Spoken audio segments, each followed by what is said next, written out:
Durante mi crianza, yo, Eleanor, de 32 años, siempre me sentí como un personaje secundario en la saga épica de mi hermano, Michael, de 30 años, el indiscutible niño dorado. Su camino estaba pavimentado con adoración parental y un respaldo financiero interminable. Su costoso título universitario y sus lujosos viajes de año sabático fueron financiados sin pensarlo dos veces, celebrados como inversiones en su brillante futuro. Mientras tanto, mis propias pasiones intelectuales, como la preservación histórica y la investigación especializada, fueron recibidas con un cortés desinterés, y mis discretos éxitos en un campo de nicho fueron en gran medida ignorados. La disparidad se simbolizaba crudamente con las reliquias familiares, las joyas antiguas de mi abuela y la rara colección de sellos de mi bisabuelo, objetos impregnados de legado y afecto, constantemente mostrados a Michael como su futura herencia, pero siempre mantenidos justo fuera de mi alcance, encarnando un favoritismo que iba más allá de las meras posesiones. Yo había cultivado una vida de logros independientes, pero a los ojos de nuestros padres, al parecer, permanecía perpetuamente en un segundo plano, mi valía invisible. Antes de continuar la historia, por favor suscríbete. Necesito llegar a 1000 suscriptores para poder traerte historias como esta cada día. Para ti es solo un clic, pero para mí significa mucho.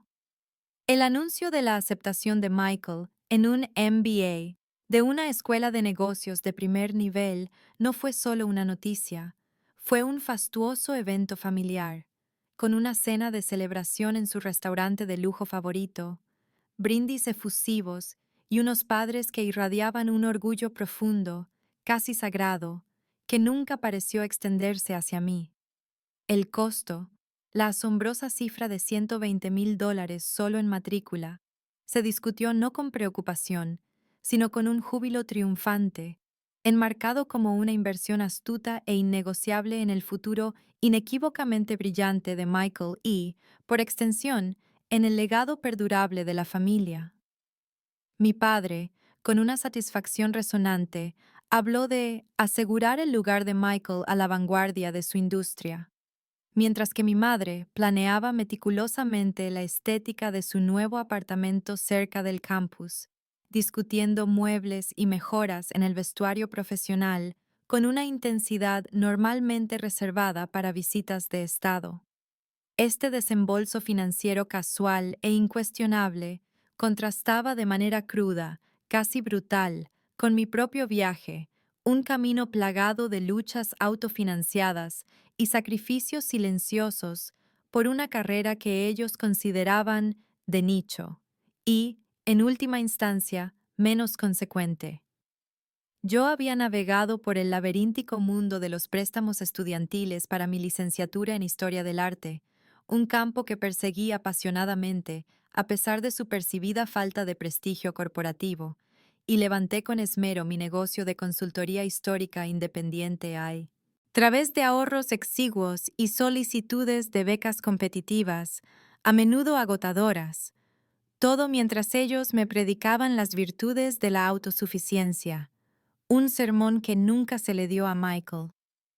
Esta disparidad generalizada solidificó el resentimiento silencioso que se había cocido a fuego lento dentro de mí durante años, transformándolo en una quemazón lenta y persistente.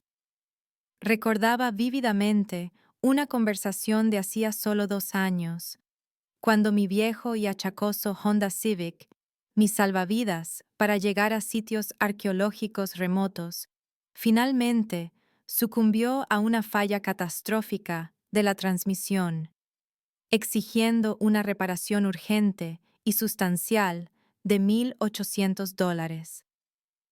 Con cautela, con una humildad nacida de la expectativa arraigada, me había acercado a mis padres, no para pedir una limosna, sino un préstamo temporal sin intereses, explicando el papel fundamental que el coche desempeñaba en mi movilidad profesional.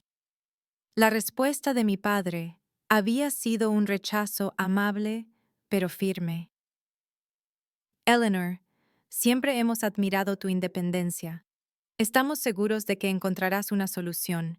Quizás explora el transporte público o compartir coche por un tiempo. Mi madre había añadido rápidamente. Los desafíos forjan el carácter, querida. Eres tan ingeniosa. Superarás esto.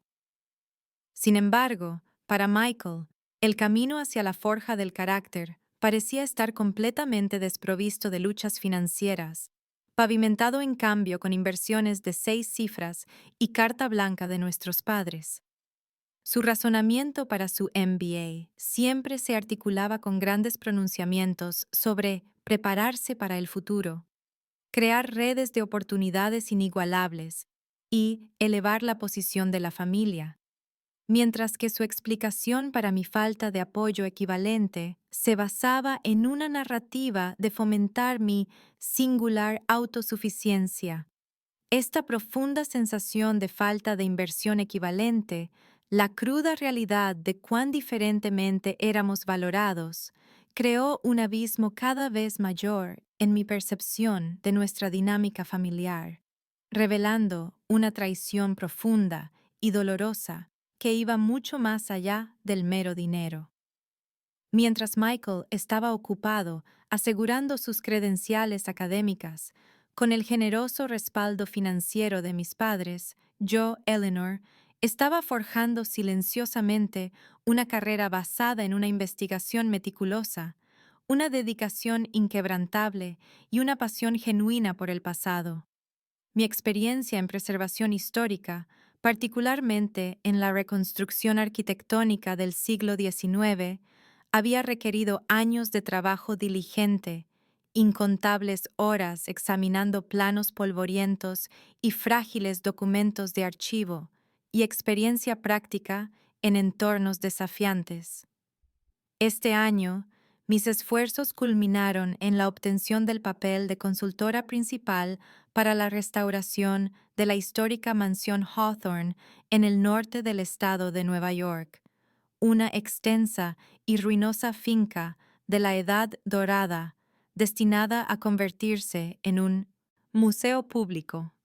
Era un proyecto que definía mi carrera, que implicaba un análisis estructural complejo, un intrincado conocimiento de los materiales de la época y la coordinación con un equipo de artesanos especializados, un testimonio de mi habilidad, mi reputación en el campo y los años que había invertido en dominar mi oficio.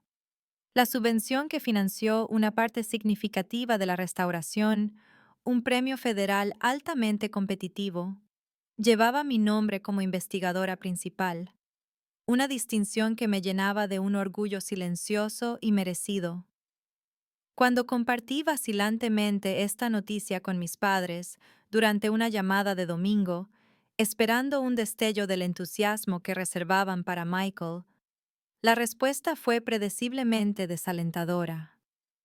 Oh, eso suena desafiante, querida, ofreció mi madre, su tono carente de calidez real. Mi padre, siempre práctico, simplemente preguntó: ¿pagará bien, Eleanor?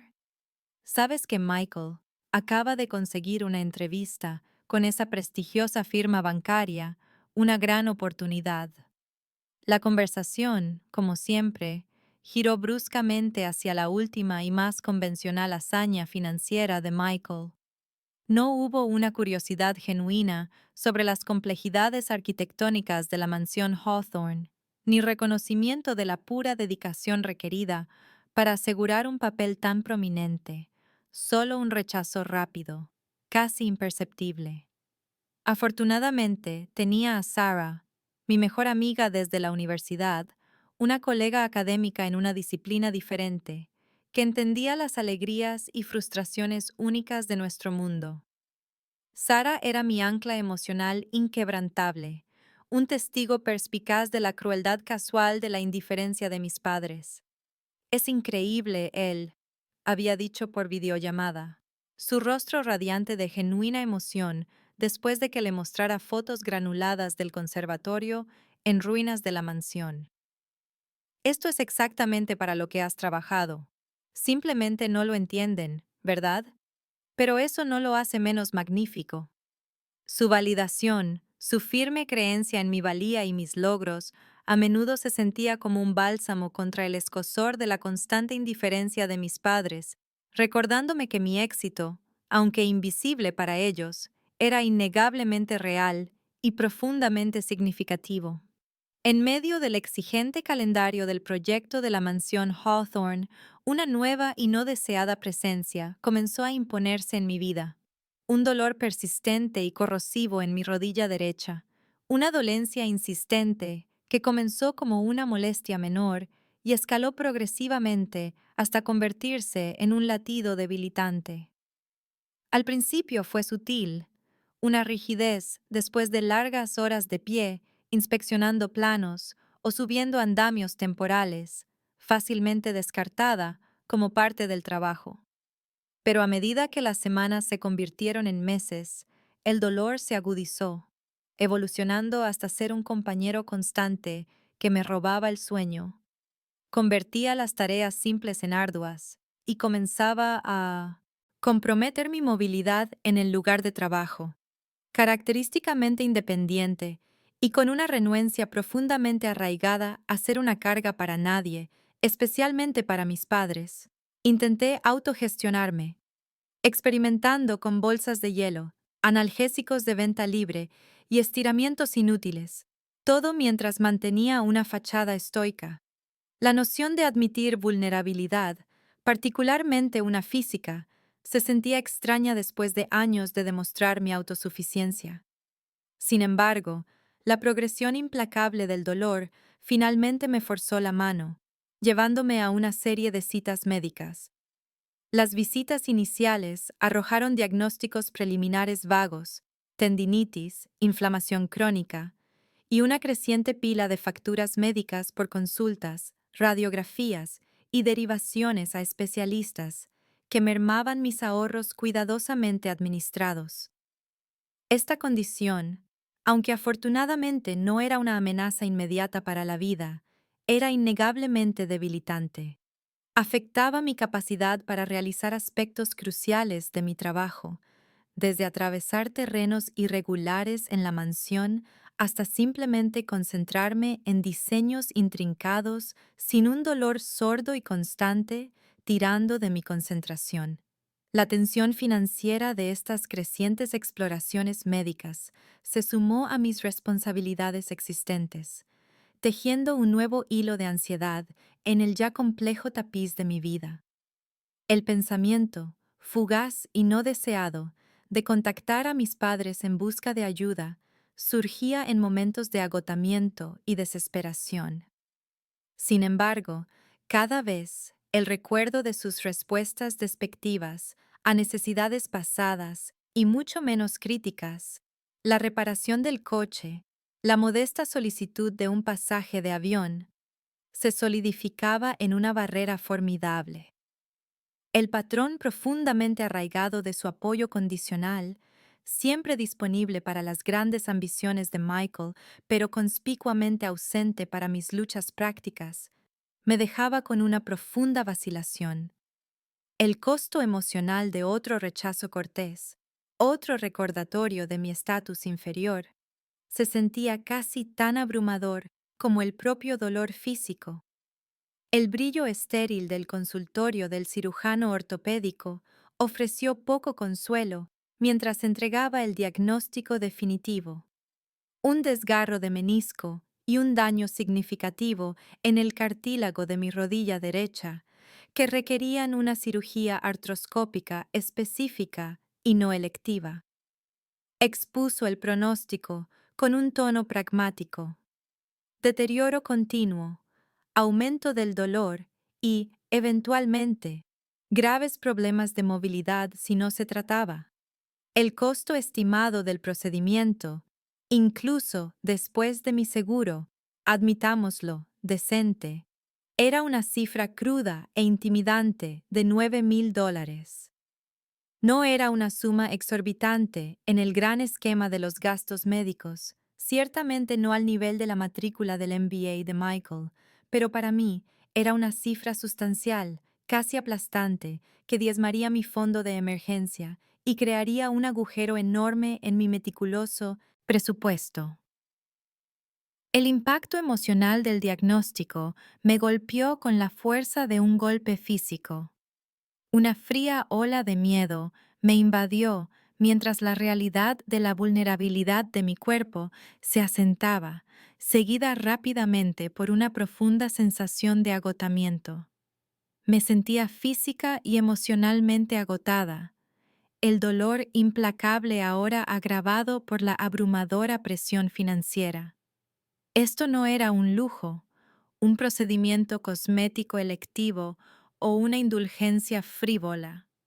Esto era crucial para mi calidad de vida, para mi capacidad misma de continuar el trabajo que amaba, el trabajo que definía gran parte de mi identidad independiente. Sin la cirugía, mi carrera en la mansión Hawthorne, y de hecho cualquier proyecto futuro de preservación práctica, se volvería insostenible. Mi mundo meticulosamente construido, basado en la autosuficiencia y la competencia silenciosa, de repente se sintió aterradoramente frágil, tambaleándose al borde del colapso. En ese momento, el peso de los $9,000 se sintió más pesado que cualquier viga arquitectónica que hubiera ayudado a restaurar. Fue un punto de quiebre, una cruda comprensión de que, a pesar de mi feroz independencia, simplemente no podía navegar esto sola. Con una profunda y no deseada dosis de orgullo tragado, supe, con una certeza que me avergonzaba y me obligaba a la vez, que tenía que pedir ayuda a mis padres. El solo pensamiento era un amargo testimonio de mi desesperación, un doloroso reconocimiento de que el riesgo emocional de su rechazo era ahora secundario a la abrumadora necesidad de curación física. Mi mano temblaba, un temblor delator contra el plástico frío de mi teléfono, mientras marcaba su número familiar, los pulsos rítmicos un preludio a una conversación que temía más profundamente que la propia cirugía inminente. Había ensayado meticulosamente mi súplica, elaborando cada frase con una precisión deliberada, anticipando su probable escepticismo, decidida a presentar mi predicamento médico con una lógica irrefutable y una apariencia de calma inquebrantable. Hola mamá, papá, comencé, mi voz, a pesar de mis esfuerzos, con un temblor débil e innegable de la ansiedad que se agitaba dentro de mí. Finalmente tengo un diagnóstico definitivo para el dolor de mi rodilla.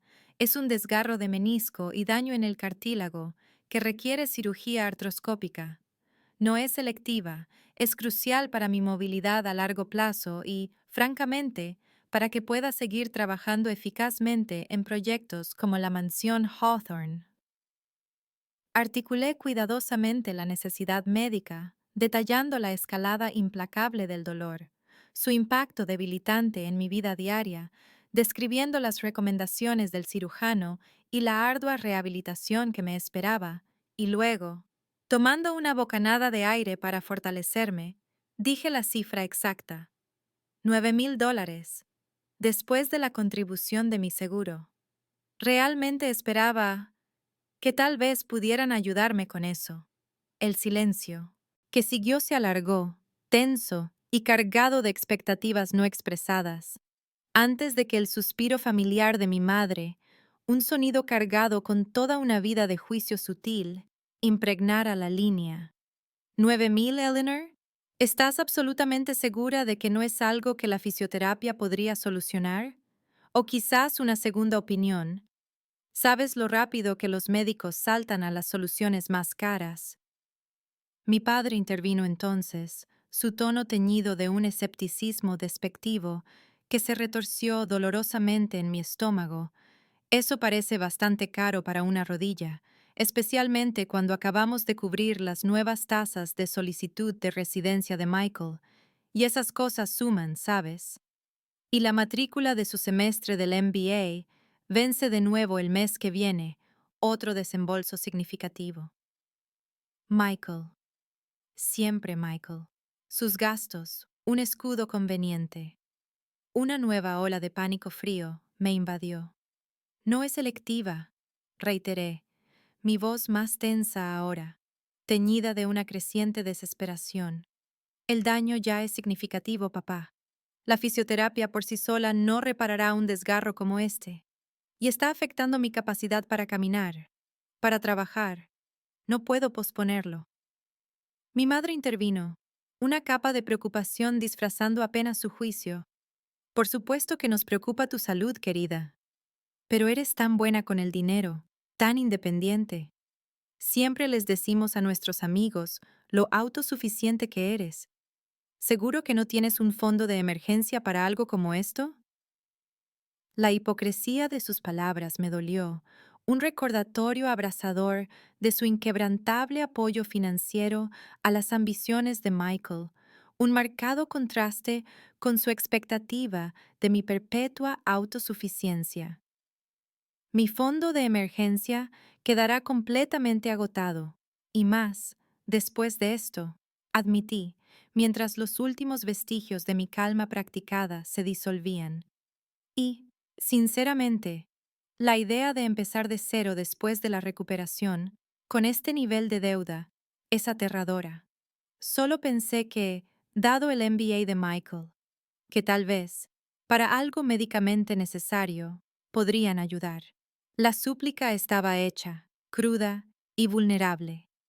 Hubo otra pausa, más fría esta vez, antes de que mi padre asestara el golpe final y aplastante. Eleanor, ya hemos comprometido una cantidad sustancial para la educación de Michael, una inversión en su futuro a largo plazo. Simplemente no tenemos $9,000 extra por ahí. Tendrás que resolverlo, como siempre lo haces. Mi madre añadió, casi como una ocurrencia tardía. Quizás un plan de pagos, querida, o un préstamo personal. La conversación terminó poco después, sus palabras un rechazo claro e inflexible. Colgué el teléfono, el auricular pesado en mi mano. El silencio en mi apartamento ya no era solo quietud, sino profundo y completamente desolador. Me dolía el pecho con un dolor que eclipsaba mi rodilla, un vacío profundo y nauseabundo. No solo me habían negado el dinero, me habían negado a mí, dejándome con el corazón roto y completamente sola en mi momento de desesperada necesidad. El futuro del niño dorado valía $120,000. Mi salud, mi capacidad para caminar y trabajar, no valía $9,000. El mensaje era devastadoramente claro. La aplastante finalidad de las palabras de mi padre dejó un vacío a su paso, un silencio tan profundo que parecía absorber todo el aire de mi apartamento. Durante mucho tiempo después de que terminara la llamada, me quedé inmóvil, con el teléfono todavía en la mano, un peso frío y muerto. El shock inicial dio paso a una ola de desolación tan inmensa que se sintió física, un dolor hueco en mi pecho que reflejaba el dolor persistente en mi rodilla. Era la soledad familiar y profunda de una niña que, una vez más, ha sido dejada en el andén después de que el tren se ha marchado. Pero entonces, hirviendo bajo la superficie de esa fría pena, algo más comenzó a agitarse, una oleada lenta y caliente de ira, pura y clarificadora. No era la ira volátil y fugaz de una rabieta, sino una furia profunda y tectónica que quemó las lágrimas antes de que pudieran formarse. Esto no se trataba solo de los $9,000. Se trataba del cálculo frío y duro del amor de mis padres, una ecuación brutal que gritaba, la ambición de Michael vale $120,000, mientras que tu salud, tu capacidad misma para funcionar, vale menos de una décima parte de eso. La injusticia de ello, la pura y asombrosa injusticia de su valoración, fue una revelación.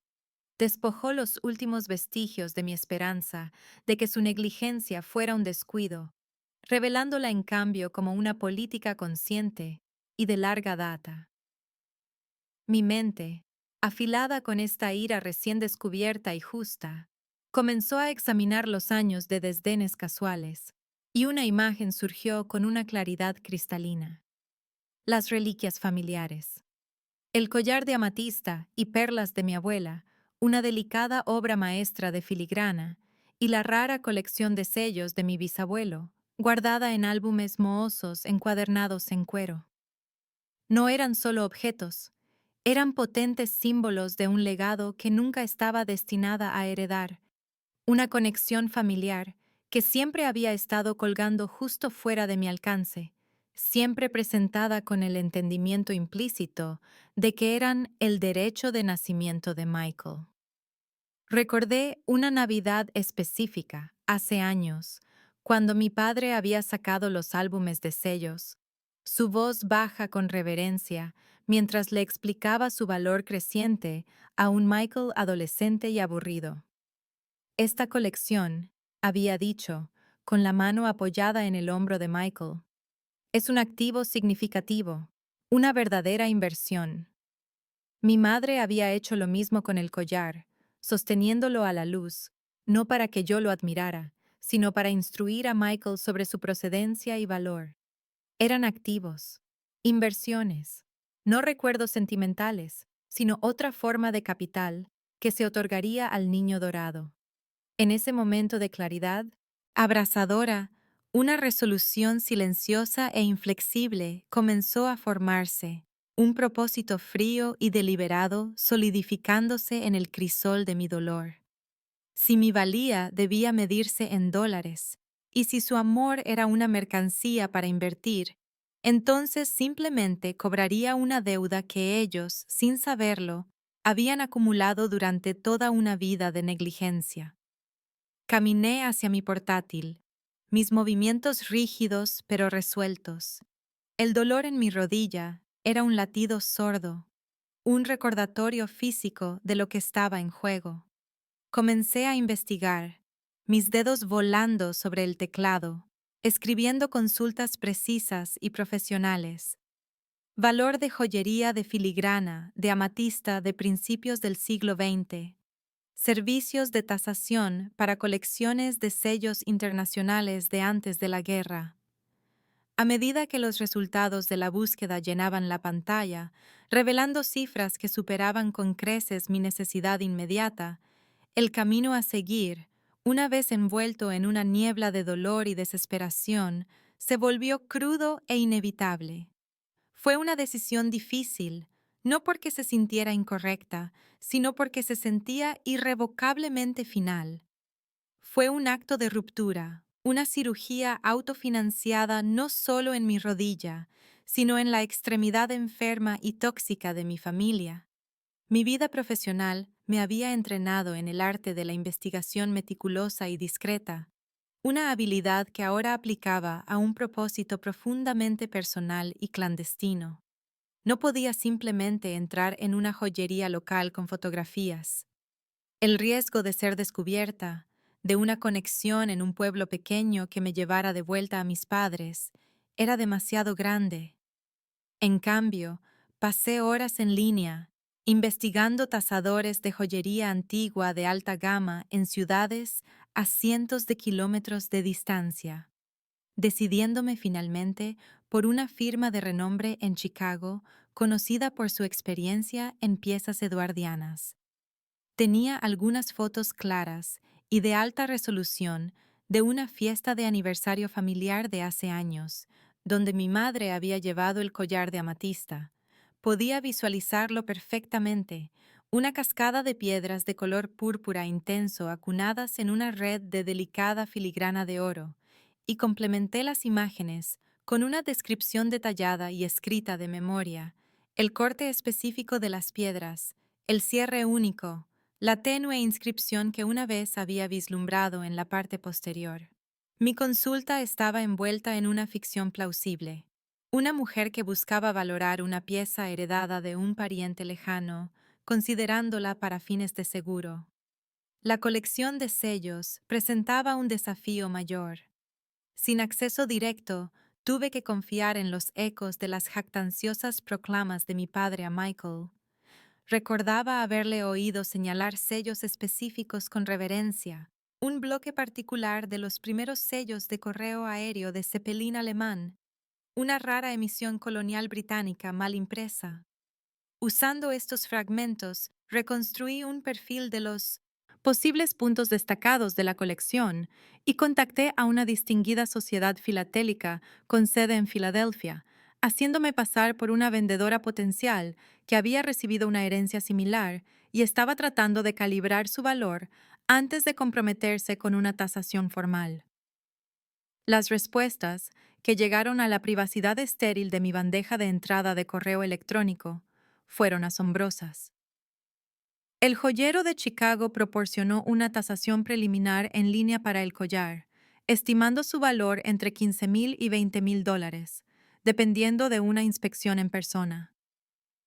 El filatelista, basándose en mi descripción de las piezas clave, fue aún más sorprendente. Afirmó que si la colección era como la describía, su valor estaría bien entrado en las 6 cifras. Los números brillaban en mi pantalla, un valor combinado tan vasto, tan por encima de mi desesperada necesidad de $9,000, que se sintió como un golpe físico. La información aterrizó con la fuerza de un veredicto final e irrefutable, y en ese momento, cualquier resolución que me quedara se solidificó en una certeza inquebrantable. Estos objetos, estos símbolos de un legado familiar inalcanzable, de un amor y un valor que me fueron perpetuamente negados, sufrieron una profunda transformación. Dejaron de ser reliquias que representaban la conexión familiar y se convirtieron en lo que mis padres siempre los habían considerado en secreto: activos, un fondo fiduciario, una póliza de seguro médico, una vasta reserva de valor de la que me habían considerado indigna de recibir siquiera una fracción, incluso para mi propia salud y supervivencia. Un temblor de culpa, un fantasma del condicionamiento de mi yo anterior, susurró la palabra robo, pero el recuerdo del suspiro despectivo de mi madre y el cálculo frío y financiero de mi padre fue un fuego justiciero que lo incineró en el acto. Mi ira, ahora afilada hasta un punto preciso, y mi cruda desesperación por una vida libre de dolor debilitante eclipsaron por completo cualquier vestigio de culpa. Esto ya no era un dilema ético, era una solución práctica. No se trataba de venganza, se trataba de reclamación. Era un simple y clínico retiro para cubrir un gasto innegociable de una cuenta que debería haber estado accesible para mí desde el principio. La ira no se enfrió, se congeló en una resolución fría y dura, un diamante de propósito forjado bajo una inmensa presión. Mi mente, que ahora operaba con la precisión desapegada de un archivista histórico catalogando artefactos, pasó de las secuelas emocionales del rechazo a la logística práctica de la reclamación. Sabía exactamente dónde se guardaban las reliquias, no en un banco, sino en una pesada caja fuerte a prueba de fuego oculta detrás de una falsa estantería en el estudio de mi padre, una habitación que conocía con la familiaridad íntima de una infancia pasada tratando de ganar su atención. El acceso era el primer problema a resolver, y la solución vino de un recuerdo, un momento de crueldad casual que no había procesado completamente en su momento. Hace aproximadamente un año, durante una visita, había escuchado a mi padre hablar con Michael en el estudio. Nunca olvides este código, hijo, había dicho, su voz un murmullo bajo y conspirador. Es tu cumpleaños, mes y día, seguido de tu año de graduación de Princeton. Un tributo a los 2 mejores días de mi vida. Las palabras, destinadas a ser una afirmación amorosa para Michael, habían sido una daga casual para mí, un crudo recordatorio de qué hitos infantiles se consideraban dignos de conmemoración. En ese momento, Simplemente había absorbido el dolor y seguido adelante. Ahora, ese doloroso recuerdo se transformó en una ventaja estratégica, una llave forjada a partir de su flagrante favoritismo. El código, un número de 6 dígitos que representaba la entrada triunfal de Michael al mundo y su celebrada partida de la academia, estaba ahora grabado a fuego en mi cerebro. El siguiente paso era el momento oportuno. La oportunidad se presentó con una conveniencia casi poética una semana después, cuando mi madre llamó para informarme que se dirigían a su tiempo compartido en Aspen para un fin de semana largo, un viaje que hacían cada otoño. Solo para ver el cambio de las hojas, querida, había dicho, ajena a todo. Estaremos fuera desde el jueves por la mañana hasta el domingo por la noche. Eso me daba una ventana clara de 72 horas. Mi plan, por lo tanto, se convirtió en una operación meticulosa y de múltiples etapas, impulsada por un profundo y justo sentido de la injusticia. Usaría la vieja llave de la casa que todavía tenía, la que nunca se molestaron en pedirme que devolviera, asumiendo que no tenía ninguna razón para volver sin avisar. El viernes, al amparo de un día de trabajo, conduciría hasta su casa, entraría en el estudio y abriría la caja fuerte. No sería codiciosa. Esto no era un robo para llevarme todo lo de valor. Era una extracción clínica. Tomaría solo 2 artículos, el collar de amatista de mi abuela y el álbum específico encuadernado en cuero que contenía los sellos de correo aéreo de Zeppelin alemán, el componente más valioso y fácilmente transportable de la colección. Mi investigación de la 8ª parte ya había sentado las bases para la fase final. Reservé un vuelo a Chicago para el martes siguiente con el pretexto de una consulta de última hora para un nuevo proyecto, una coartada perfectamente plausible. Desde allí, tomaría un tren a Filadelfia. Tenía la información de contacto del tasador y de la Sociedad Filatélica, ambos de los cuales ya habían expresado un gran interés. Realizaría las ventas en persona, exigiendo el pago mediante un cheque certificado o una transferencia bancaria directa a una nueva cuenta bancaria que había abierto con este único propósito. Cada paso era deliberado, cada detalle considerado, no con la energía frenética de un ladrón, sino con el enfoque tranquilo y metódico de un acreedor que cobra una deuda moralmente justificada y largamente vencida. Esto no era un acto de pasión o venganza, era una corrección quirúrgica de un desequilibrio profundo y doloroso. El familiar clic de la vieja llave en la cerradura sonó anormalmente fuerte en el profundo silencio de la tarde del viernes, un sonido que resonó no con nostalgia, sino con el agudo crujido de la transgresión. Mi corazón martilleaba contra mis costillas, un tamborileo frenético contra el silencioso zumbido del refrigerador, mientras cruzaba el umbral de la casa de mi infancia, ahora un territorio ajeno que estaba invadiendo con una intención deliberada y calculada. El aire estaba impregnado del aroma del popurrí de mi madre y el vago y persistente olor a tabaco de pipa de mi padre. Una combinación que normalmente significaba consuelo, pero que ahora se sentía sofocante, acusadora. Me moví con una extraña calma gélida, mi adrenalina anterior asentándose en un propósito enfocado como un láser mientras me dirigía directamente al estudio, el Sancta Sanctorum del mundo de mi padre. La habitación estaba tal como la recordaba, madera oscura, libros encuadernados en cuero, que eran más para mostrar que para leer, y una palpable sensación de orden y control. Pasé de largo su imponente escritorio de caoba y fui directamente a la estantería empotrada, mis dedos encontrando la costura apenas perceptible de la sección falsa. Se abrió con un susurro suave y bien engrasado, revelando la caja fuerte a prueba de fuego, achaparrada y de color gris oscuro.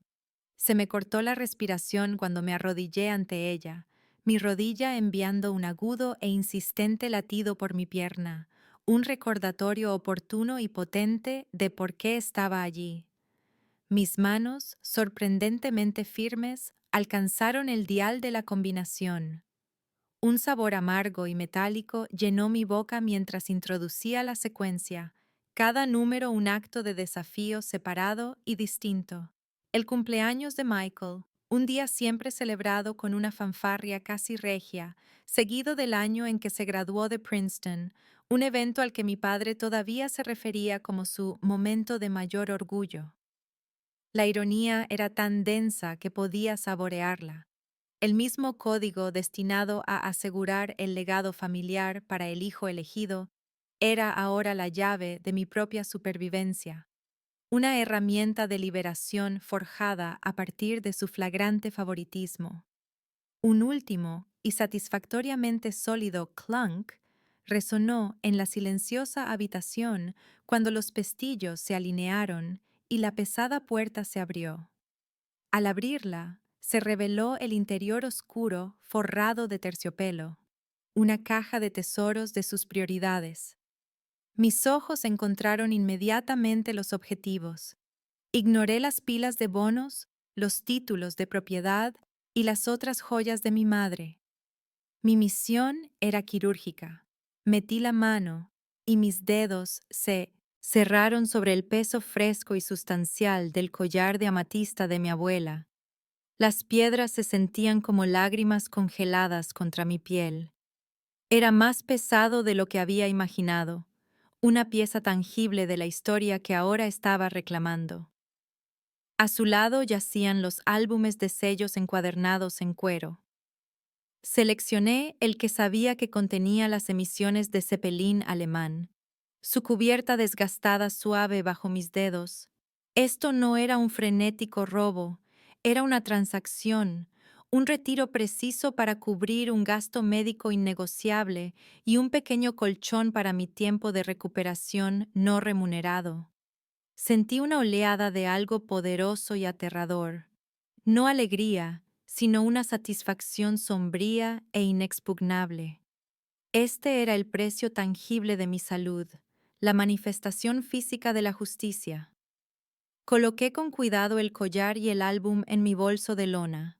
Cerré la pesada puerta de la caja fuerte, giré el dial y volví a colocar la falsa estantería en su lugar, sin dejar rastro de mi presencia. Mientras salía del estudio y cerraba la puerta principal detrás de mí, la llave girando con un último y definitivo clic, supe que había cruzado un Rubicón. El peso frío en mi bolso no era solo el valor de las gemas y el papel viejo, era el peso de mi propia libertad, comprada y pagada con una moneda de su propia creación. El viaje en tren a Chicago fue un borrón de paisajes apagados, y el zumbido bajo y constante de las ruedas sobre la vía, un sonido que reflejaba el único y firme pensamiento en mi mente. El bolso de lona descansaba en mi regazo, su peso un recordatorio físico y constante de la preciosa historia robada que contenía. Mi destino era un joyero discreto, que atendía solo con cita, ubicado en una tranquila calle lateral de la Magnificent Mile, un mundo muy alejado de los archivos polvorientos y las mansiones en ruinas a los que estaba acostumbrada. La oficina era un estudio de lujo minimalista, acero cepillado, paredes de color gris suave y un único escritorio intimidantemente grande. El hombre que me recibió, el señor Abernathy, era tan pulcro y preciso como su entorno. No pidió una historia de fondo. Su interés estaba puramente en el objeto que coloqué con cuidado en la bandeja de terciopelo negro ante él. Recogió el collar de amatista de mi abuela con un par de pinzas, la intrincada filigrana de oro capturando la luz. Durante varios minutos largos, el único sonido fue el suave rasguño de su lupa contra el metal y la piedra. Sentí un extraño desapego, como si estuviera viendo una escena de una película. Este objeto, que había sido exhibido como un símbolo de amor familiar inalcanzable durante toda mi vida, ahora estaba siendo evaluado clínicamente por su valor de mercado base. Es un hermoso ejemplo de la artesanía eduardiana, dijo finalmente, su voz neutra, desprovista de emoción. Las amatistas son de muy alta calidad, un púrpura siberiano profundo. El trabajo de filigrana es exquisito y no está dañado. Nombró un precio, $14,000. Era más de lo que necesitaba, pero menos que la estimación más alta. Una oferta de mercado justa de un profesional que sabía que estaba tratando con una vendedora privada y motivada. Mi corazón no saltó de alegría. Se asentó con una sombría y pesada finalidad. Lo acepto, dije, mi voz tan firme como la suya. La transacción fue rápida e impersonal. Me guío a través del papeleo y observé cómo iniciaba una transferencia bancaria a la nueva cuenta bancaria, no rastreable, que había abierto la semana anterior. En mi teléfono, vi aparecer la notificación casi al instante. Un depósito de $14,000. El número brillaba en la pantalla, un símbolo tangible y digital de mi independencia. Un crudo testimonio de lo que me había visto obligada a hacer para mantenerme a mí misma. No hubo euforia, solo una profunda y hueca sensación de sombría satisfacción. Lo había hecho. Había asegurado los fondos que mis propios padres me habían negado. Pero la victoria estaba manchada por el dolor persistente y amargo de lo que me había llevado a esta oficina estéril y anónima. Este dinero no era una ganancia inesperada. Era un reembolso por su negligencia emocional y financiera. Mientras salía a la bulliciosa tarde de Chicago, los $14,000 en mi cuenta se sentían menos como riqueza y más como evidencia. Encontré un rincón tranquilo en una cafetería cercana, el calor de una taza, un pequeño consuelo en mis manos, y saqué mi teléfono. Navegué hasta el número del consultorio del cirujano, mis dedos moviéndose con una nueva firmeza. El dolor en mi rodilla palpitaba, un dolor sordo y familiar. Consultorio del doctor Miller, respondió una voz alegre. Sí, dije, mi voz clara y fuerte. Llamo para programar mi cirugía. Mi nombre es Eleanor Vance. La sala preoperatoria era un mundo de azules pálidos y máquinas que pitaban, una antecámara estéril donde me sentaba con una delgada bata de papel, mis complejidades humanas reducidas a una serie de números en una gráfica. Un nudo frío de nerviosismo se apretó en mi estómago, un miedo familiar, pero mientras esperaba, me di cuenta de que era diferente del pánico crudo que había sentido después de la llamada de mis padres. Esta era una ansiedad contenida y manejable, el miedo a lo desconocido, al procedimiento en sí, no el pavor aplastante del abandono. Yo había comprado esta solución, me recordé a mí misma, mi mano yendo inconscientemente a mi pierna. Yo había provisto para mi propio cuidado. Esta comprensión trajo una extraña y tranquila soledad, una sensación de propiedad sobre mi propio destino que era a la vez aterradora y profundamente empoderadora. Cuando finalmente me llevaron al quirófano, las luces brillantes y enfocadas se sintieron menos como un interrogatorio y más como un foco sobre un nuevo comienzo. Mi último pensamiento consciente, antes de que la anestesia me sumiera en la inconsciencia, no fue sobre mis padres ni sobre Michael, sino sobre la intrincada filigrana del collar de mi abuela, un adiós silencioso y final. Despertar en la sala de recuperación fue un ascenso lento y nebuloso, desde un vacío profundo y sin sueños. Mi primera sensación fue un dolor sordo y palpitante en mi rodilla, pero era un tipo de dolor diferente al que me había atormentado durante meses. El dolor antiguo había sido una presencia irritante y degenerativa, una señal de decadencia. Este nuevo dolor era agudo, Sí, pero se sentía limpio, con un propósito. Era el dolor de la curación.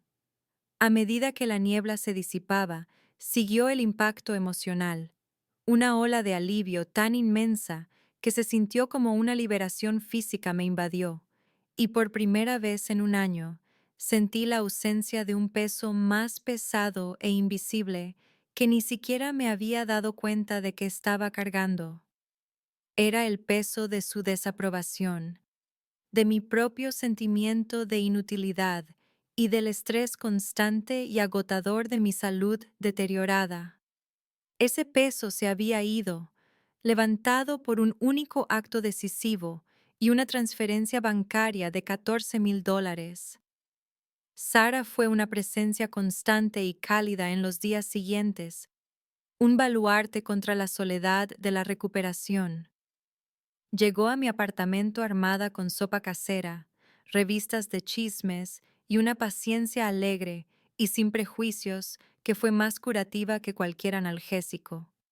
Acomodaba almohadas, traía bolsas de hielo y se sentaba conmigo durante horas. Su apoyo incondicional era un salvavidas.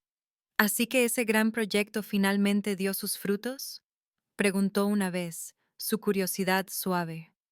Desvié la pregunta con una explicación vaga sobre un bono sorpresa de trabajo independiente, una mentira que sabía a ceniza en mi boca, pero que se sentía como un escudo necesario. La verdad de mi bono era una verdad demasiado complicada, demasiado cruda y demasiado mía para compartirla, incluso con ella. Mi recuperación fue constante, una marcha lenta, pero decidida hacia adelante. Cada pequeña victoria, un viaje a la cocina con muletas, la primera flexión tentativa de la rodilla guiada por el terapeuta, el eventual despojo del pesado aparato ortopédico, se sentía monumental. Con cada paso, sentía no solo el regreso de mi fuerza física, sino también un nuevo y resistente enfoque que se agudizaba dentro de mí. Me estaba reconstruyendo a mí misma, hueso y tendón, un movimiento doloroso y deliberado a la vez, sobre una base que yo misma había establecido. La llamada que sabía, en algún nivel, que era inevitable, llegó un martes por la noche, casi 3 semanas después de mi cirugía, un momento en el que apenas comenzaba a caminar sin la ayuda de una muleta. La voz de mi madre era algo desgarrado y desconocido, despojada de su habitual compostura medida y deshilachada con un filo crudo y de pánico que me erizó los vellos de los brazos. «Eleanor, alguien ha entrado en la casa. Nos han robado», gritó, sus palabras atropellándose en una carrera frenética. Por un momento, una genuina sacudida de alarma me recorrió, un viejo miedo instintivo por su seguridad, antes de que la fría realidad de la situación se reafirmara. Permanecí en silencio, una observadora tranquila y fría del caos que yo había creado. «La caja fuerte está abierta. El collar de amatista de tu abuela, el que iba a usar para la boda de los Henderson, ha desaparecido». De fondo, podía oír la voz de mi padre, un murmullo bajo y furioso que era mucho más aterrador que la histeria de mi madre. «Revisa los sellos, Margaret. Dios mío, revisa los sellos». Hubo un estrépito, el sonido del teléfono al caer o ser golpeado con fuerza, y un momento de gritos ahogados antes de que mi madre volviera a la línea, su voz ahora un sollozo ahogado. «Está en el estudio. Oh Dios, Eleanor, tu padre. Dice que el álbum de los Zeppelines también ha desaparecido». En su pánico, sus verdaderas prioridades quedaron al descubierto con una honestidad brutal e inquebrantable. Mi madre no estaba de luto por una conexión sentimental con su propia madre. Estaba de luto por la pérdida de un símbolo de estatus. «Ese collar era para la futura esposa de Michael», se lamentó, el pronombre aterrizando como un mazazo. Era un legado familiar, un símbolo de nuestra historia, que él debía continuar. El valor intrínseco para ella no estaba en el recuerdo, sino en su propósito futuro, designado como una ofrenda marital para el niño dorado. El dolor de mi padre era aún más transparente, su voz atravesando el ruido de fondo con una claridad furiosa. Esa colección era nuestro colchón. Valía una fortuna. Una fortuna. Era la herencia de Michael, su seguridad. Las palabras, destinadas a mi madre, resonaron directamente en mi oído, un resumen perfecto y condenatorio de su visión del mundo. No eran reliquias queridas, eran activos, inversiones reservadas para el único hijo que importaba. Pero entonces, en medio de la frenética discusión sobre informes policiales y reclamaciones de seguros, la narrativa comenzó a cambiar. Pero no falta nada más, dijo mi madre, una nota de profunda confusión entrando en su voz. La platería está aquí, la televisión, los relojes de tu padre. No hay nada roto, ninguna ventana forzada. No tiene ningún sentido. ¿Por qué un ladrón se llevaría solo esas dos cosas? Un pesado silencio descendió en su extremo de la línea, un silencio tan profundo que casi podía oír los engranajes de la sospecha comenzando a rechinar. Fue mi padre quien lo rompió. Su voz ya no resonaba con rabia, sino que era peligrosamente baja, un punto frío y agudo de horror incipiente. Margaret. ¿Quién sabía lo que había allí? ¿Quién sabía exactamente qué llevarse? Otro compás de silencio. Y luego la voz de mi madre, cuando volvió, estaba completamente transformada. El pánico había desaparecido, reemplazado por una sospecha gélida y aterradora. Eleanor, dijo, su tono plano y acusatorio. Tú todavía tienes tu vieja llave de la casa, ¿verdad? La pregunta no formulada flotaba en el aire entre nosotros, densa y sofocante. De fondo, oí el susurro furioso y sibilante de mi padre, una orden para mi madre. Pregúntale por su cirugía. Pregúntale de dónde sacó el dinero. Mi madre tomó una bocanada de aire, y sus últimas palabras no fueron una pregunta, sino un veredicto. Eleanor, ¿cómo pagaste tu cirugía? No volvieron a llamar. Aparecieron, un frente unido de rabia contenida y con postura frágil de pie, en la puerta de mi apartamento la noche siguiente. Usaron su propia llave, una clara violación de mi espacio, una afirmación inmediata de su percibida autoridad. Mi madre entró primero, su rostro una máscara de preocupación forzada, mientras que mi padre la seguía, un hombre como una nube de tormenta, su silencio una amenaza mucho más potente que el parloteo ansioso de mi madre. Yo estaba en la sala, haciendo mis ejercicios de fisioterapia prescritos, y me levanté lenta y deliberadamente, la ligera cojera en mi andar, un testimonio físico y silencioso de todo el asunto. Estábamos por el vecindario, comenzó mi madre, su voz un poco demasiado brillante, sus ojos escaneando mi apartamento como si buscaran pruebas. Queríamos ver cómo te estabas recuperando. La mentira era tan transparente que era casi insultante. Simplemente señalé un sillón, mis propios movimientos medidos y tranquilos mientras me dejaba caer con cuidado en el sofá. Una fortaleza de resolución silenciosa.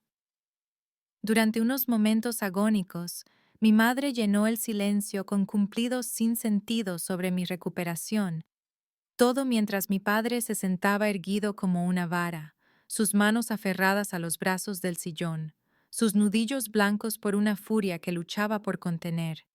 Finalmente, la fachada de mi madre se desmoronó. Eleanor, te lo dijimos por teléfono. Ha sucedido algo terrible. Nos han robado. Observó mi rostro, un halcón buscando un destello de culpa, una señal reveladora de complicidad. Le devolví la mirada con una expresión fría e impasible. ¡Qué terrible!, dije. Mi voz serena. ¿Han presentado una denuncia a la policía? La pregunta, tan práctica y desapegada, pareció desconcertarla. Bueno, sí, por supuesto, pero la cosa es, Eleanor, que es tan específico, insistió, inclinándose ligeramente hacia adelante. No se llevaron nada más de valor, solo el collar y ese álbum de sellos específico. ¿Cómo sabría un ladrón común que debía llevarse solo esas cosas? ¿Cómo sabría la combinación de la caja fuerte? Dejó las preguntas suspendidas en el aire, pesadas y acusatorias. Permanecí en silencio, mi compostura un muro en blanco contra el cual sus sospechas chocaban y retrocedían. Mi silencio no era una confesión, era una negativa a participar en su narrativa. Fue esta calma desconcertante, esta absoluta falta del pánico defensivo que esperaban, lo que finalmente hizo que mi padre estallara. Dejemos el teatro, Margaret, espetó, su voz un gruñido bajo y peligroso. Dirigió su atención completa y furiosa hacia mí. ¿No es una coincidencia graciosa, Eleanor? Que justo cuando necesitas una suma significativa de dinero, una suma que desafortunadamente no pudimos proporcionar, los dos activos más valiosos y fácilmente transportables que poseemos simplemente desaparecen? Se levantó entonces, caminando por el pequeño espacio frente a mí, su presencia dominando la habitación, irradiando una ira palpable y amenazante. Así que dejemos de jugar a estos juegos. Te lo voy a preguntar una vez más, y espero una respuesta directa. ¿De dónde sacaste el dinero para tu cirugía? Se detuvo directamente frente a mí, su sombra cayendo sobre mí, su rostro una máscara de furia fría. El aire crepitaba con lo no dicho, con los años de resentimiento, con la profunda y fea verdad del desequilibrio de nuestra familia. Él, mi madre, la habitación misma, todos parecían contener la respiración, esperando mi defensa, mi negación, mi confesión. Simplemente lo miré, mi expresión inalterada, y sostuve su mirada. No dije nada. Dejé que la acusación, en toda su fealdad, colgara en el aire entre nosotros, un monumento a su propia creación. No volvieron a llamar, aparecieron, un frente unido de rabia contenida y compostura frágil de pie en la puerta de mi apartamento la noche siguiente. Usaron su propia llave, una clara violación de mi espacio, una afirmación inmediata de su percibida autoridad. Mi madre entró primero, su rostro una máscara de preocupación forzada, mientras que mi padre la seguía, un hombre como una nube de tormenta, su silencio una amenaza mucho más potente que el parloteo ansioso de mi madre. Yo estaba en la sala, haciendo mis ejercicios de fisioterapia prescritos, y me levanté lenta y deliberadamente, la ligera cojera en mi andar, un testimonio físico y silencioso de todo el asunto. Estábamos por el vecindario, comenzó mi madre, su voz un poco demasiado brillante, sus ojos escaneando mi apartamento como si buscaran pruebas. Queríamos ver cómo te estabas recuperando. La mentira era tan transparente que era casi insultante. Simplemente señalé un sillón, mis propios movimientos medidos y tranquilos mientras me dejaba caer con cuidado en el sofá, una fortaleza de resolución silenciosa. Durante unos momentos agónicos, mi madre llenó el silencio con cumplidos sin sentido sobre mi recuperación. Todo mientras mi padre se sentaba erguido como una vara, sus manos aferradas a los brazos del sillón, sus nudillos blancos por una furia que luchaba por contener. Finalmente, la fachada de mi madre se desmoronó. Eleanor, te lo dijimos por teléfono. Ha sucedido algo terrible. Nos han robado. Observó mi rostro, un halcón buscando un destello de culpa, una señal reveladora de complicidad. Le devolví la laitille, mirada con una expresión fría e impasible. ¡Qué terrible!, dije, mi voz serena. ¿Han presentado una denuncia a la policía? La pregunta, tan práctica y desapegada, pareció desconcertarla. Bueno, sí, por supuesto, pero la cosa es, Eleanor, que es tan específico, insistió, inclinándose ligeramente hacia adelante. No se llevaron nada más de valor, solo el collar y ese álbum de sellos específico. ¿Cómo sabría un ladrón común que debía llevarse solo esas cosas? ¿Cómo sabría la combinación de la caja fuerte?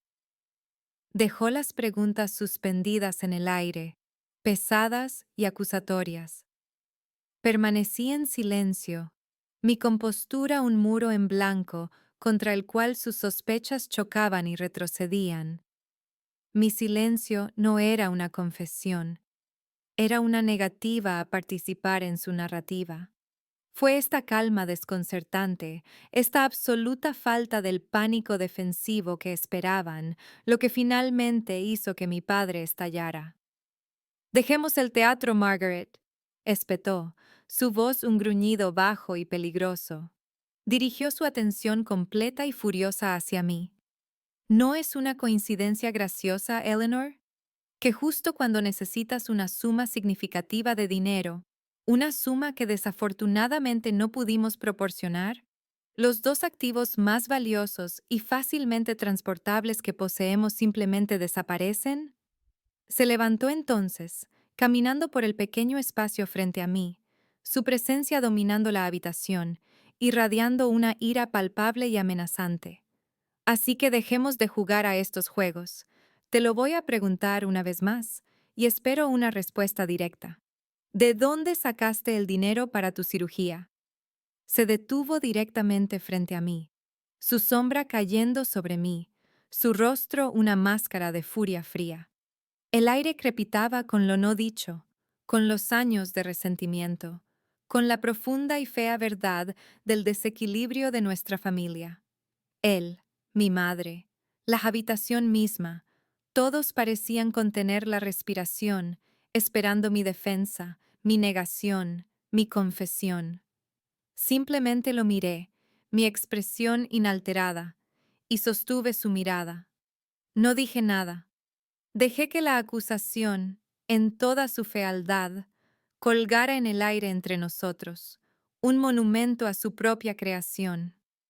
El silencio en la habitación se estiró, tenso y vibrante con la furia no expresada de mi padre, pero por primera vez en mi vida no sentí miedo en su presencia, solo una profunda y cansada lástima. Miré su rostro, una máscara de rabia apoplética, al de mi madre, que era un lienzo de sospecha horrorizada, y finalmente rompí la quietud. Mi voz, cuando llegó, no fue temblorosa ni apologética, sino tan fría y precisa como el bisturí de un cirujano. No los robé, declaré, las palabras cayendo como piedras en el tranquilo estanque de su ira. Liquidé un activo para cubrir un gasto médico crítico y no financiado. Mi madre dejó escapar un pequeño jadeo ahogado, su mano volando a su pecho como si la hubiera golpeado físicamente. «¿Cómo pudiste?», susurró, las palabras temblando de incredulidad. «Eleanor, el collar de tu abuela». La reacción de mi padre fue un siseo bajo e incrédulo. «¿Los vendiste? ¿Vendiste mi propiedad, la herencia de Michael?». Dio un paso adelante, todo su cuerpo irradiando un aura amenazante, pero no me inmuté. Sostuve su mirada, mi propia resolución, una fortaleza recién descubierta e inexpugnable. «Sí», dije, mi voz ganando fuerza con cada palabra de verdad que desataba. Vendí el collar, no necesité vender los sellos. Solo el collar cubrió el costo. Necesitaba $9,000 para una cirugía no electiva, un procedimiento necesario para poder caminar sin dolor, para mantener mi trabajo, para vivir una vida funcional. Acudí a ustedes, mis padres, en un momento de genuina desesperación y vulnerabilidad, y ustedes, que acababan de gastar $120,000 en el MBA de Michael sin pensarlo 2 veces, Me dijeron que lo resolviera, y así lo hice. El shock en sus rostros comenzó a cuajar en pura indignación, pero continué. Las palabras, un torrente de años de dolor reprimido que finalmente se liberaba. Esto nunca se trató de un solo no. Se trató de toda una vida de ellos. Se trató de la reparación del coche de $1,800 para la que les rogué un préstamo, mientras Michael recibía un descapotable nuevo por su cumpleaños. Se trató del billete de avión de $1,500 para una pasantía no remunerada que podría haber lanzado mi carrera, una solicitud que descartaron como formación del carácter, mientras financiaban el tour cultural de 6 meses de Michael por Asia. Se trató de cada uno de mis logros que fue recibido con un cortés desinterés, mientras que cada logro menor suyo se celebraba como una fiesta nacional. Me levanté entonces, mi rodilla recién reparada sosteniendo mi peso, firme y fuerte. ¿Y esas reliquias? Seamos honestos sobre lo que realmente eran. Nunca fueron símbolos del legado familiar. Fueron símbolos del legado de Michael. Eran accesorios que usaban para mostrarle su valor, su lugar, su herencia. Para mí, solo eran otro recordatorio de mi propia falta de valor en esta familia. Lo acabas de decir tú mismo, papá. La herencia de Michael. Lo dijiste por teléfono, mamá. Era para la futura esposa de Michael. Nunca fueron reliquias, eran activos. Un colchón. Ustedes me enseñaron eso. Me enseñaron su valor monetario, no su valor sentimental.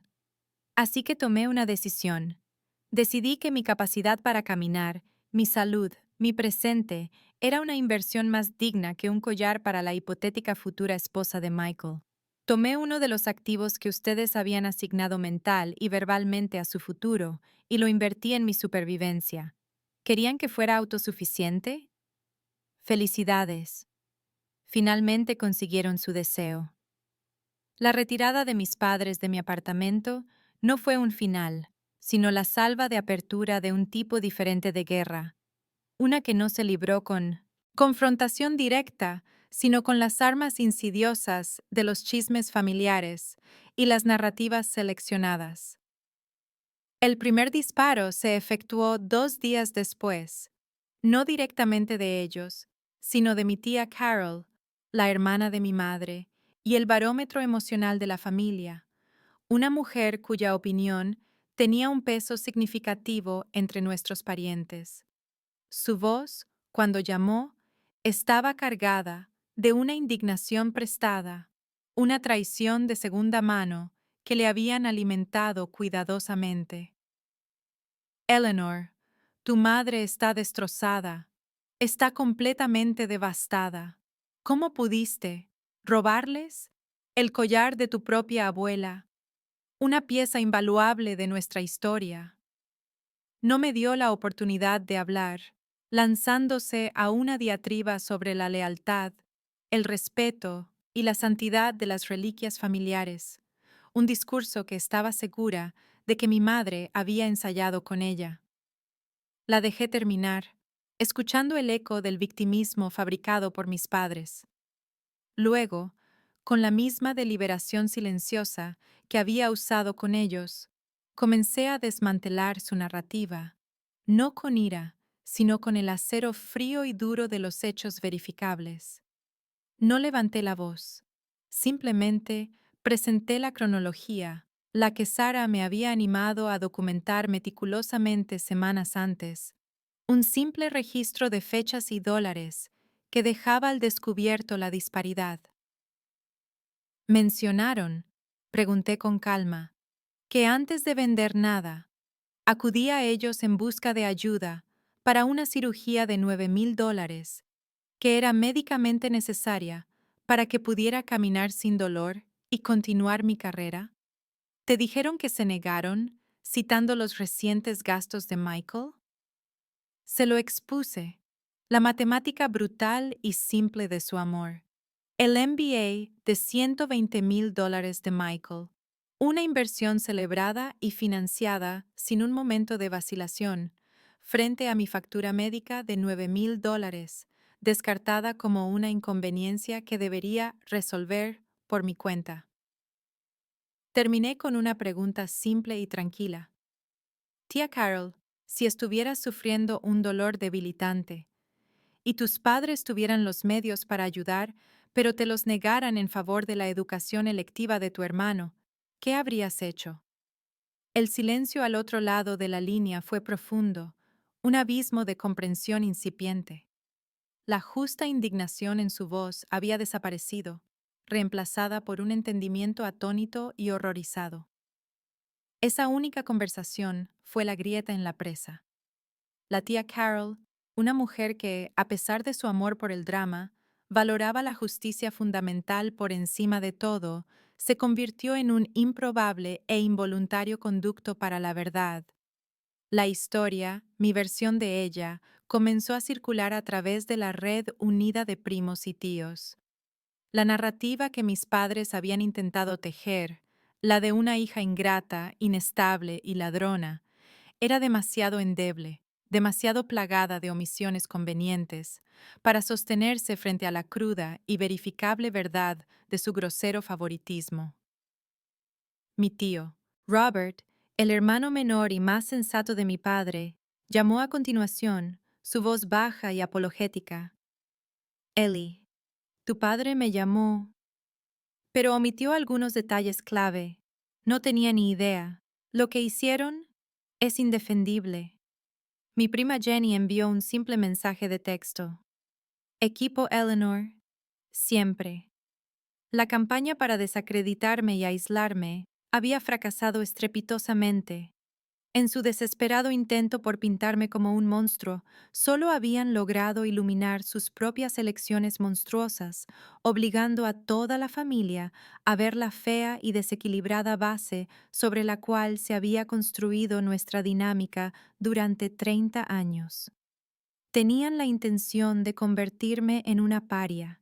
En cambio, me habían convertido en una superviviente con testigos y, al hacerlo, se habían aislado a sí mismos sin querer. Era inevitable que enviaran a Michael como el último emisario, el equipo de limpieza despachado para manejar el desastre que sus padres habían creado. Llegó a mi puerta un sábado por la tarde, no con la furia abierta de nuestro padre, ni con el dramatismo lacrimógeno de nuestra madre, sino con el aire cansado y engreído de un embajador enviado a razonar con una provincia rebelde. Traía una ofrenda de paz de café caro y lucía una expresión de condescendencia dolida, como si mis acciones fueran un inconveniente personal que ahora estaba obligado a gestionar. Eleanor, esto ha ido demasiado lejos, comenzó, omitiendo cualquier saludo real mientras dejaba el café en mi encimera. Mamá y papá están destrozados. ¿Vendiste el collar de la abuela? Es increíble. Sea cual sea el punto que intentabas demostrar, ya lo has hecho, pero esto los está destruyendo. Tienes que arreglarlo. Estaba repitiendo sus frases, hablando desde un guión de su victimismo, y lo dejé terminar. Mi silencio un marcado contraste con su ritmo agitado. Vi entonces que no entendía realmente. No podía. Toda su vida había sido un deslizamiento sin fricción, su camino pavimentado con una moneda de aprobación parental y apoyo financiero que nunca tuvo que cuestionar. Mi confrontación con él no nació de la malicia ni del deseo de herirlo, sino de una necesidad desesperada y final de que simplemente viera el sistema que lo había elevado a él al hundirme a mí. ¿Arreglarlo? Repetí, mi voz tranquila pero inflexible. No hay nada que arreglar, Michael. Solo está lo que pasó, y tú ni siquiera sabes lo que es. Entonces se lo expuse, no con ira, sino con la claridad desapasionada de un informe final. No hice esto para demostrar un punto, lo hice para sobrevivir. Necesitaba una cirugía de $9,000. Les rogué a mamá y papá que me ayudaran, y se negaron. Me dijeron que estaban demasiado comprometidos financieramente contigo. Observé su rostro. Vi el destello de confusión, la primera grieta en su pulida certeza. ¿Tienes alguna idea de lo que es, Michael? Que tu ambición, cada uno de tus pasos, sea financiado y celebrado, mientras que los míos son descartados. El dinero que gastaron en tu MBA, sin una sola pregunta, habría pagado mi cirugía 13 veces. El descapotable que te compraron por la graduación habría cubierto la reparación del coche que tuve que poner en una tarjeta de crédito 10 veces. Por cada sí que recibiste, hubo un no correspondiente para mí, una lección sobre autosuficiencia que tú nunca tuviste que escuchar. Comenzó a formular una defensa, una débil protesta sobre que su carrera era una inversión familiar, pero lo interrumpí con el único detalle que sabía que perforaría su armadura privilegiada. El código de la caja fuerte, Michael, el que usé para coger el collar. Era tu cumpleaños y tu año de graduación de Princeton, los dos mejores días de mi vida, así los llamó papá. Vi el impacto de las palabras aterrizar, un golpe visible y físico. Su rostro palideció, la confianza de su mandíbula se aflojó, mientras el verdadero peso simbólico de ese detalle se asentaba sobre él. Se hundió en el sillón que mi padre había ocupado, ya no como un embajador, sino solo como un hombre que miraba una verdad que ya no podía ignorar. ¿Mi... mi cumpleaños? Tartamudeó, la lucha completamente desaparecida de sus ojos, reemplazada por una comprensión incipiente y horrorizada. Finalmente lo estaba viendo, el beneficio pasivo y de toda la vida que había cosechado de un desequilibrio tan profundo que estaba literalmente codificado en la cerradura destinada a proteger el legado de nuestra familia. No era solo un beneficiario, su propia existencia era la combinación. Se fue 20 minutos después, el café caro intacto en mi encimera, no con una solución o una disculpa, sino con la mirada destrozada de un hombre que había sido forzado a mirarse en un espejo por primera vez y no reconocía a la persona que le devolvía la mirada. Las semanas que siguieron a la visita de Michael se definieron por un silencio profundo y ensordecedor de mis padres, un vacío mucho más elocuente que cualquier llamada telefónica airada. El ritmo familiar de las llamadas semanales de mi madre y los mensajes de texto ocasionales y superficiales de mi padre cesaron por completo. Me habían excomulgado, expulsándome de la órbita familiar, y al hacerlo, me habían dado lo único que nunca supe que necesitaba desesperadamente: libertad. El costo emocional fue innegablemente alto. Había un dolor fantasma donde antes estaba la esperanza de su aprobación, un duelo extraño y hueco por los padres que desearía haber tenido, no los que tuve. Sin embargo, esta tristeza quedaba empequeñecida por una abrumadora y estimulante sensación de liberación. Era la sensación de quitarse finalmente un abrigo pesado y sofocante, de respirar aire limpio y fresco después de toda una vida en una habitación sellada y sin aire. Me mantuve firme en mi decisión, mi resolución endureciéndose no en amargura, sino en una certeza tranquila e kawoagae, inquebrantable. Había hecho lo necesario. Después de un mes de esta guerra fría, decidí redactar los términos de la nueva paz, o al menos los términos del armisticio. Los llamé y, para mi sorpresa, mi padre respondió. No esperé a que hablara. No llamo para disculparme, dije, mi voz tranquila y firme, desprovista del temblor suplicante que había definido nuestra última conversación. Llamo para ser clara, para que no haya más malentendidos. Lo que hice no fue un acto de malicia, fue un acto de supervivencia. No me dejaron otra opción. Mi salud, mi capacidad para caminar, mi carrera, estas cosas estaban en juego, y cuando acudí a ustedes en busca de ayuda, tomaron una decisión clara de valorar la educación electiva de Michael por encima de mi bienestar esencial. Me enseñaron, en ese momento y en innumerables momentos anteriores, que mi valor en esta familia es condicional. Ya no estoy dispuesta a vivir bajo esas condiciones. Pude oír a mi madre descolgar una extensión, su brusca inspiración, un preludio a una discusión que no iba a tener. De ahora en adelante, continué, hablándoles a ambos. Nuestra relación, si es que va a haber una, ha cambiado irrevocablemente. No vendrán a mi casa sin avisar de nuevo. No usarán las necesidades de Michael como justificación para descuidar las mías. No me tratarán como una preocupación secundaria. Soy su hija, pero también soy una adulta que ahora, por su propio designio, ha aprendido a proveerse a sí misma en los términos más absolutos.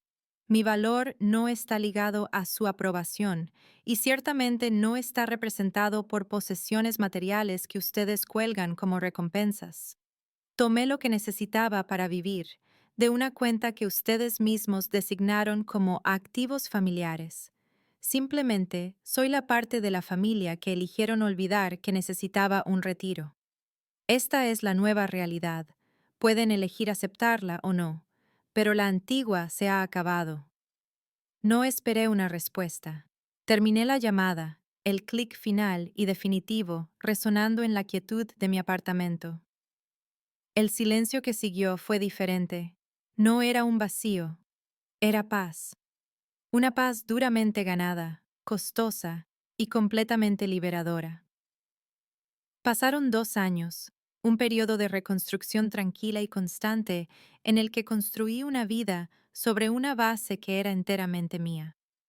La gran reapertura de la mansión Hawthorne fue un éxito rotundo, un célebre triunfo de la preservación histórica que solidificó mi reputación profesional y me trajo una satisfacción profunda y silenciosa que estaba totalmente desvinculada de la aprobación de nadie más que la mía. Mi carrera prosperó, no con la energía frenética de alguien que intenta demostrar su valía, sino con la confianza tranquila de alguien que simplemente la conoce. El silencio de mis padres finalmente se había roto, no con una explosión, sino con un gemido, una llamada telefónica tentativa y torpe en mi cumpleaños, una tarjeta de Navidad forzada. Nuestra relación ahora existe en este espacio liminal, distante, pero no completamente rota. Nuestras conversaciones son breves, civiles y se llevan a cabo enteramente en mis términos, libres de las antiguas y tóxicas dinámicas de súplica y desdén. El poder ha cambiado, no porque lo ejerza sobre ellos, sino porque ya no les concedo ninguno sobre mí.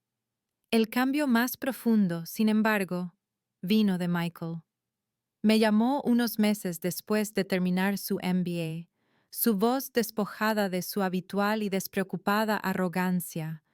Se disculpó, una disculpa real, torpe y sincera que reconocía la profundidad de su ceguera y la facilidad inmerecida de su vida en comparación con la mía. Nunca lo vi él, había dicho, su voz cargada de una vergüenza que sonaba genuina.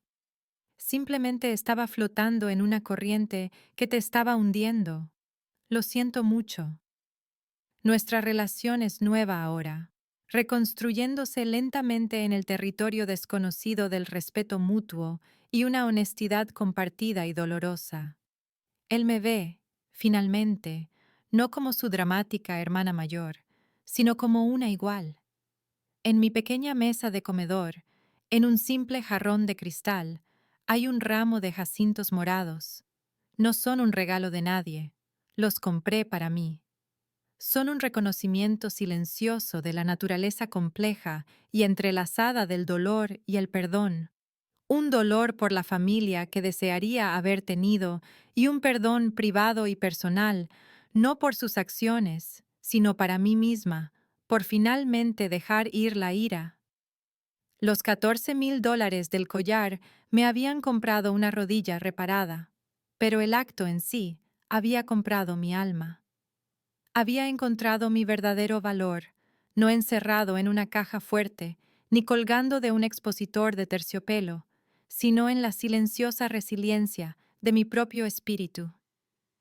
Miro hacia el futuro con fuerza y tranquila confianza, una mujer que pagó por su propia supervivencia y se ganó su propia paz.